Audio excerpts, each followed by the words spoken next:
Presidente, gracias por recibirnos. ¿Qué tal, Luis? Siempre es un placer. Bueno, a casi 9 meses del gobierno, yo le voy a preguntar y vamos a tener tiempo a hacer un balance. ¿Qué es lo que está haciendo mejor? Seguramente me lo va a decir rápido. ¿Y qué es lo que está haciendo peor y tiene que corregir? Me voy a acordar de eso. Pero antes, déjeme, les propongo algo. Voy a arrancar con las preguntas incómodas. ¿Vamos? Estoy acostumbrado. Villarruel, estoy acostumbradísimo. Interna libertaria, Macri, el hijo, jubilado, me quiero acordar, ¿eh? Enojo con los periodistas. En ese me voy a divertir un rato. Bueno, ¿cómo está la relación con Villarruel? A ver, lo primero que hay que entender es que cuando yo elegí a Villarruel como compañera de fórmula, elegí una compañera de fórmula. Elegí una profesional de fuste, no elegí decorado, no elegí porque me quedaba bien en la papeleta, la elegí a plena conciencia. Y eso implica que Victoria tiene su propia agenda, porque tiene que ver con su historia. No tiene nada de malo, digamos, porque ¿desde cuándo uno resignó la lucha de toda su vida? Entonces, ese planteo que hacen a mí, verdaderamente me parece propio de una política vetusta donde se creen que las personas son piezas de ajedrez. No. Es decir, entonces, ella no debería por qué renunciar a ninguna de sus causas con las cuales, además nos conocimos en algunos lugares, básicamente, porque la conocí haciendo ese tipo de cosas. Ahora, que tenga su propia agenda, nadie le puede decir a ningún vicepresidente del mundo que la tenga. Ahora, que esté en contra de cuestiones centrales para usted, presidente, como la candidatura del hijo, ya es otro esquema. O es contradictorio o yo no lo entiendo, por lo menos. A ver, en el caso de Victoria eso no es grave porque ella no vota. En el caso de lo que tiene que ver con el juez de la Corte. Por lo tanto, ella, está dando una opinión personal que no tiene ningún impacto relevante sobre lo que es la selección de un juez de la Corte. Por lo tanto, está dando su opinión personal. Para mí tiene impacto. Perdón, con todo respeto, presidente, no, para mí yo no soy importante. Para mí tiene impacto político, no tiene impacto no tiene un voto. Pero tiene impacto político. ¿Cómo? Uno para un lado y otro para el otro. No, porque para usted es importante. Bueno, sí, claro, pero nosotros hemos dicho que los liberales no somos manada. Ella no viene de la liberal, pero al margen de eso, ella tiene también su propia opinión. Y, a ver, en términos políticos, te diría que no es trascendente porque ella no vota en esa votación. Entonces está dando su opinión personal. No es una opinión que tiene impacto político. En Rosario dijo, nos va a ir bien, la economía va a estar bien, el país va a estar bien, yo voy a estar bien y voy a ser reelegido. ¿Volvería a elegir como compañera de fórmula a Victoria Villarruel? Sí. A ver, lo primero que hay que hacer es tener claro que la economía efectivamente está mejorando, que mi job description lo estoy cumpliendo. O sea, mi job description tenía dos tareas muy claras, ¿no? Una era el tema de bajar la inflación, el otro era arrasar con la inseguridad, y las dos cosas están funcionando. Y después, eso claramente abriría las puertas para poder aspirar a un segundo mandato, para continuar con las reformas en caso de que no pueda terminar las reformas en un primer mandato. Lo que pasa es que nosotros, nuestra agenda de reformas no es una agenda de reformas convencional, por decirlo de alguna manera. Si bien la reforma que hemos implementado ya en este tiempo de gestión es la reforma estructural más grande de la historia argentina, porque la más grande era la de Menem. Y si uno contempla el DNU más la ley base, es 8 veces más grande que la de Menem. Nos implica un salto de 90 puestos en términos de libertad económica, siendo que aquellos países que son más libres son 12 veces más ricos que los reprimidos, tienen 25 veces menos de pobre en el formato estándar y 50 veces menos en el formato extremo. Por lo tanto, es una agenda muy importante para el bienestar de los argentinos, volver a abrazar de la libertad, pero nosotros aspiramos a ser el país más libre del planeta. y tenemos pendiente 3.200 reformas estructurales todavía. Entonces, es Perdón, como que tienen que presentarlas como las presentaron, Exactamente. cumplimentarlas y que sucedan y que cumplirlas. Exactamente, por eso nosotros ahora, digamos, estamos avanzando en todo lo que tiene que ver, por ejemplo, en la reglamentación de la ley bases. Una vez que terminamos con ese procedimiento y van saliendo otras leyes, porque estamos sacando otras leyes muy importantes, por ejemplo, hace poco, digamos, salió el registro de ADN para, digamos, los delincuentes, o sea, los violadores, o sea, un tema no menor, cosa que nunca había ocurrido antes.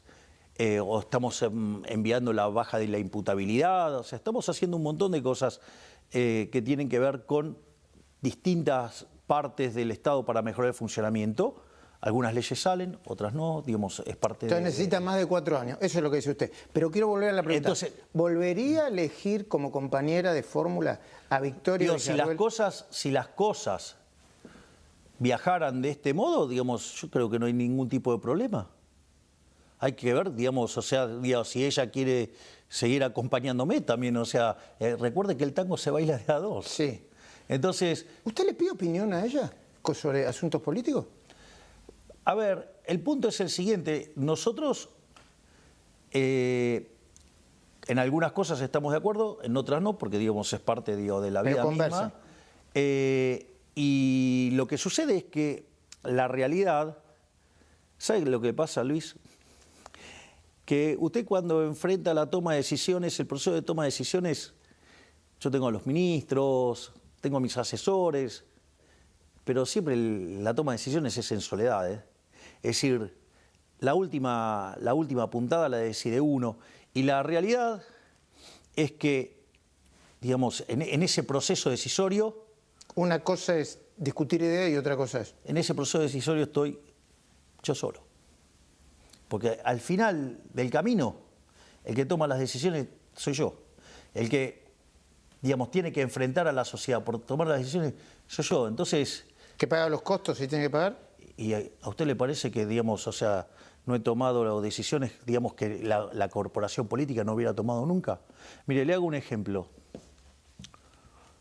Cuando usted mira, Argentina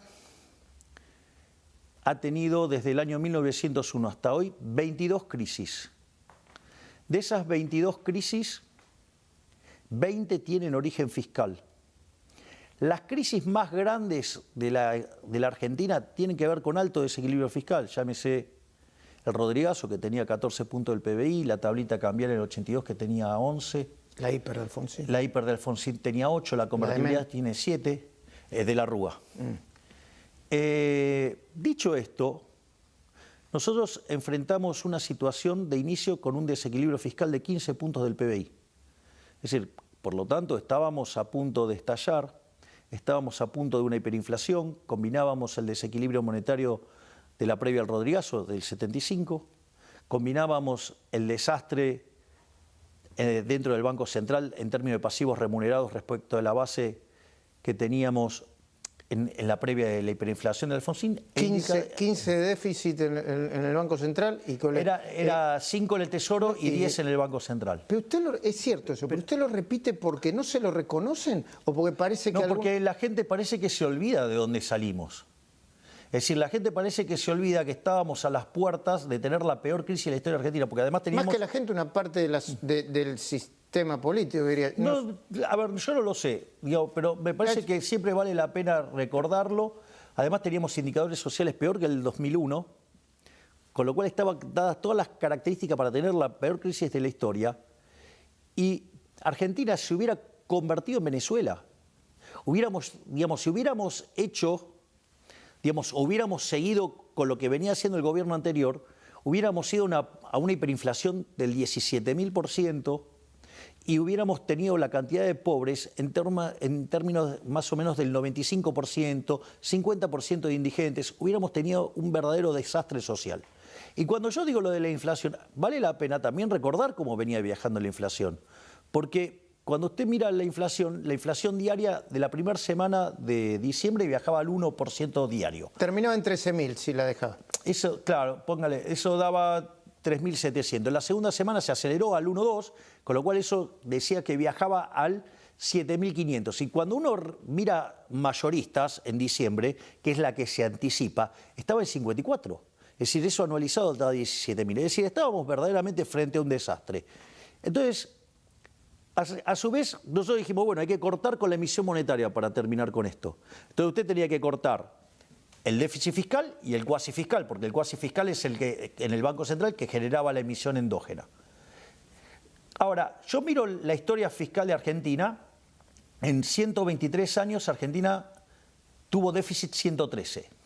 Y en los 10 que no tuvo déficit, Argentina estaba en default. ¿Y qué decían cuando yo hablaba de la motosierra? Que eso era imposible, que no se podía ajustar más que un punto del PBI. Usted lo que dice es que hay superávit fiscal y no hay default, claro, y no explotó la Argentina. Eso es lo que dice. Exacto. No, a ver, no solo que evitamos el default, reencauzamos el programa con el fondo, sino que además alcanzamos el déficit cero en el primer mes de gestión. Es decir, algo que no se logró en 123 años, algo que dijeron que era imposible, un ajuste que decían que era imposible porque implicaba ajustar por lo menos 5 puntos del PBI, nosotros lo hicimos en un solo mes. Perfecto. O sea, ese es el primer punto. Nadie hablaba de cómo se arreglaba el problema del Banco Central. Todo el mundo hablaba de que tenía que haber una expropiación. Nosotros, por mecanismo de mercado, resolvimos el problema en 7 meses. Hoy hemos terminado con el déficit cuasi fiscal. Es decir, que hemos hecho un ajuste de más de 15 puntos del PBI. ¿Sabe qué? No existe tal cosa en la historia de la humanidad.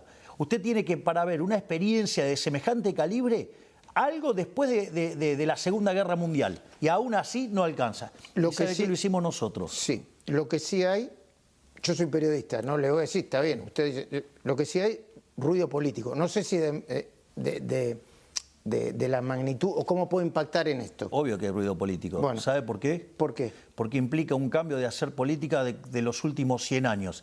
¿Y sabe qué? Todo lo que decían los políticos, que no se puede hacer, que eso es esto, que esto, y todos los piripipiri que ponía, que en realidad era que no querían que les toquen los curros a ellos, porque la verdadera motosierra le aplicó a la política, no a la gente.